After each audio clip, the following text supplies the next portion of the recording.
तुलसीदास जी का नाम है राम बोला। तुलसीदास जी का जन्म हुआ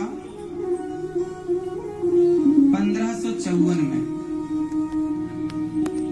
राजापुर गांव।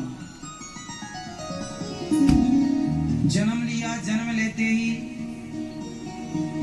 माता चल बसी, पिताजी चल बसे।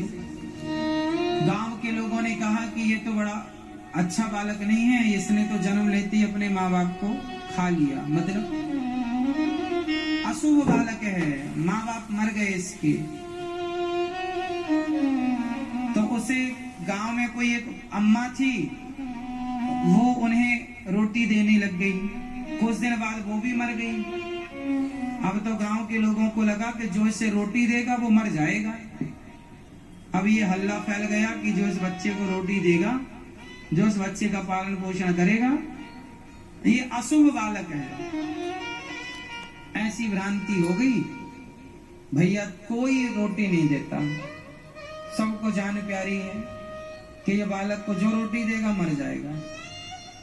कोई गांव में रोटी नहीं देता। छोटे से थे तुलसीदास जी, तो एक दिन रो रहे थे। भूखा बच्चा क्या करे, रोएगा।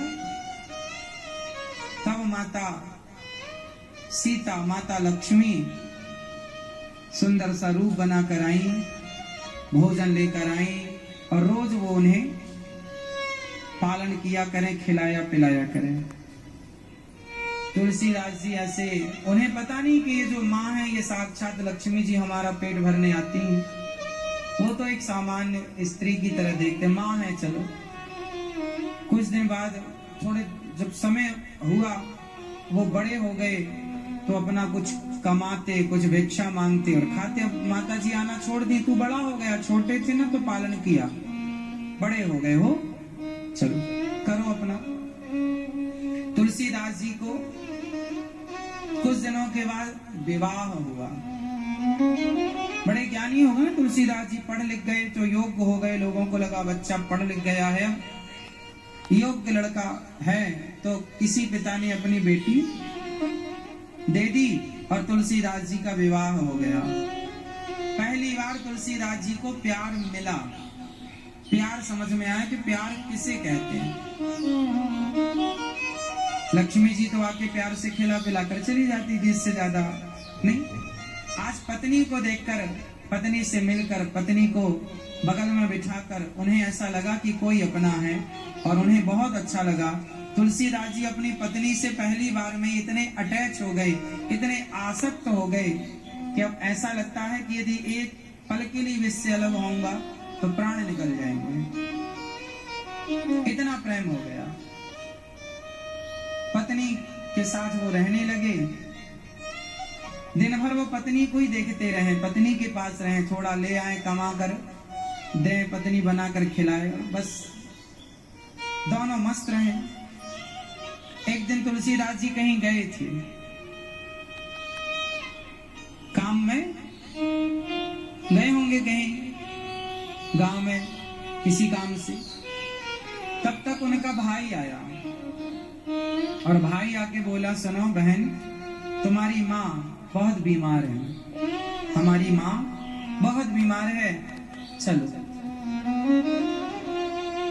कहा पत्नी ने कि मेरे पति नहीं आए, वो आ जाएं, उनको सूचित कर दूं फिर चलूंगी। नहीं नहीं, वो आ जाएंगे, जरा रुकी तो मर जाएगी तेरी माँ, चल अंतिम दर्शन कर ले। तो तुलसीदास जी की पत्नी ने पड़ोसन को बुलाया, कहा बहन मेरा भाई इमरजेंसी लेने आया है, माँ की तबीयत बहुत खराब है, मेरे पति आए तो कह देना कि बस मैं बहुत जल्दी ही आ जाऊंगी, माँ को देख कर आ जाऊंगी, वरना माँ कहेगी कि मैं मरती रही, तू देखने भी नहीं आई। उन्हें पता था कि मेरे पति मेरे बिना बिल्कुल नहीं रहेंगे। अब वो चले, पत्नी चली अपने भाई के संग। शाम को 4 बज रहे थे। नदी के उस पार उनका गांव था, 4-5 किलोमीटर दूर रहा होगा। गांव में वो पहुंची अपने घर में, माँ को देखा, माँ की तबीयत में अब सुधार था, ठीक थी, बेहतर थी माँ। ठीक था उनका स्वास्थ्य पहले की अपेक्षा, और वो स्वस्थ होने लगी। पर तुलसीदास जी जब लौट कर आए तो वो पत्नी को आवाज, कहाँ हो भाग्यवान, कहाँ हो, कहाँ हो, कहाँ हो। पड़ोसन ने कहा, तुलसी ऐसे मत ढूंढो, आ जाएगी, कल आ जाएगी वापस। माँ को देखने गई है, कल ही आ जाएगी। बता के गई है, तुम्हारा इंतजार किया, तुम आए नहीं, तो वो चली गई, भाई लिवाने आया था, तुम्हारी सास बीमार थी। तुलसीदास जी, अच्छा ठीक है। तुलसीदास जी को लगा कल तो आ ही जाएगी। भोजन भी सवेरे का बना था, तुलसीदास जी ने खा लिया अपना, और रात्रि हुई तो तुलसीदास जी बिस्तर पर लेटे तो सही, पर नींद कहाँ आने वाली थी। करवट बदलने लगे।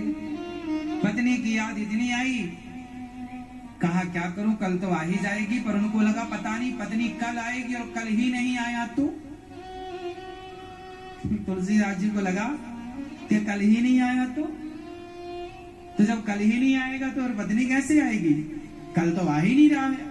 अब उनको एक मिनट सालों की तरह गुजरने लगा। करवट बदले, फिर बैठ जाए, फिर लेट जाए, फिर बैठे, फिर उनको लगा क्या करें। अच्छा एक काम करो, चलते हैं उसी के पास, कल आएगी तो हम उसके साथ आ जाएंगे, चलते हैं। लो भैया, वैसी रात्रि को दरवाजा इत्यादि बंद किया और चले पत्नी से मिलने। और पत्नी से मिलने के लिए जब चले तो बारिश का मौसम था। बारिश में दिन में तो फिर भी आना जाना संभव है, रात्रि को कहाँ। उस जमाने में तो सड़कें भी बहुत अच्छी नहीं थी, सड़कों की व्यवस्था नहीं थी, कच्ची सड़कें थी। तुलसीदास जी चले, पानी ज्यादा गिर रहा था। सामने जो नदी थी वो नदी में बाढ़ चल रही थी, बहुत पानी था, और बारिश में आना जाना कम होता है। तुलसीदास जी तो पत्नी के प्रेम में इतने मोह में पड़े थे, मेरी पत्नी मेरे बिना कैसे रह रही होगी, मैं उसके बिना कैसे रहूंगा। कोई मुर्दा बहता हुआ जा रहा था, मुर्दे को नाव समझ लिया, वाह मेरी पत्नी ने मेरे लिए नाव भेज दी है। मुर्दे को, मुर्दा पानी में तैरता है, मुर्दे को नाव, मेरी पत्नी ने इतना प्यार करती है, मेरे लिए नाव भेज दी। देखो देखो तुलसीदास जी का प्रेम है कि वो मुर्दे को नाव समझ रहे हैं। प्रेम में अंधे हो गए ना। आदमी अंधा दो बार होता है, एक तो काम में अंधा होता है, कामांध, किसमें अंधा हो जाता है।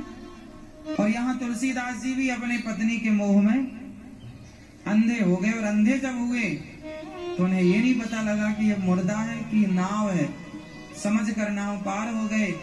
पत्नी के कमरे में संयोग से सांप चढ़ रहा था।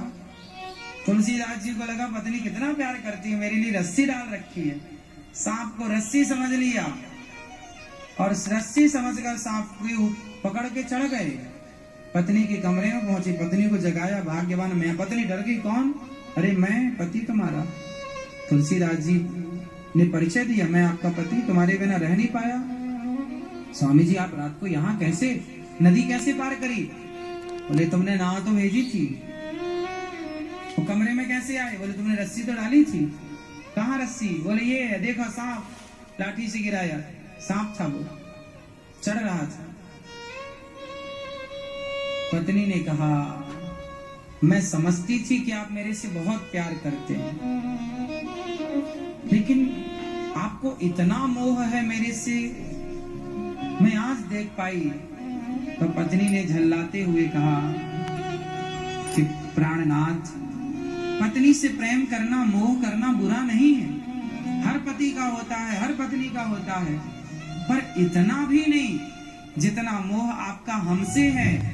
इतना मोह, इतना प्रेम यदि भगवान से हो जाए तो आपका कल्याण हो जाएगा। बस इतनी सी बात थी। अब देखो